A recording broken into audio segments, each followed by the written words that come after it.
అపోస్తుల కార్యములు 4వ అధ్యాయం 12వ వచనం అండి. మరి ఎవని వలన రక్షణ లేదు, ఏ పేరులోనూ రక్షణ లేదు. మీకు రక్షణ రావాలి అంటే ఏకనామం, ఒక్క నామం, నామం ఒక్కటే, దేవుళ్ళు ఒక్కటి కాదు, నామం ఒక్కటే. మత్తయి సువార్త 28వ అధ్యాయం 19వ వచనం, మీరు వెళ్ళి సమస్త జనులు శిష్యులుగా చేయండి. తండ్రి ఉన్నాడు, కుమారుడు ఉన్నాడు. అందుకే పరిశుద్ధాత్మ ముగ్గురు పేర్లు చెబుతున్నాడు. ఒక్కడైతే ఒకటి పేరు చెప్పాలి, ఒక్కడే ఉన్నాడని చెప్పాలి. ముగ్గురు ఎందుకు చెప్పాలి? 3 వ్యక్తుల కోసం. తండ్రి యొక్కయు, కుమారుని యొక్కయు, పరిశుద్ధాత్మ నామములోనికి. ఎందుకంటే ముగ్గురిది ఒక్క పేరు, వన్ నేమ్ కనుక ఒక్క నామము అని చెప్పాడు. అది నామముల యొక్క అర్థం, పరమార్థం.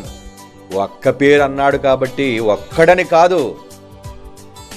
కనీస జ్ఞానం కూడా లేని మూర్ఖులు బైబిల్లో ఉన్న సత్యాన్ని వక్రీకరించి అపార్థం చేసి తండ్రిని తండ్రిగా, కుమారుని కుమారునిగా అంగీకరించకుండా ఎంతమందిని నాశనానికి, నరకానికి పంపిస్తున్నాను. మళ్ళా చెప్తున్నాను, ఎవరు తండ్రిని, కుమారుడు, పరిశుద్ధాత్మని విడివిడిగా ఒప్పుకోరో, ముగ్గురు దేవుళ్ళుగా వేరువేరుగా ఉన్నారు, అన్ని కాలాలలో అంగీకరించారో, వాళ్ళకి వచ్చేది నిత్యాగ్ని దండన. ఏమండి, మా ఒళ్ళు మరి అలాగని చచ్చిపోయారు, పోయారు నరకానికి, నో డౌట్. నువ్వు తర్వాత వెళ్ళి కలుసుకుంది కానీ నమ్మకపోతే. లేదు, నమ్ముతావా? కమాన్, నమ్ము. తండ్రి వేరు, కుమారుడు వేరు. తండ్రిని, కుమారుని ఒప్పుకుంటే నీకు నిత్య జీవం.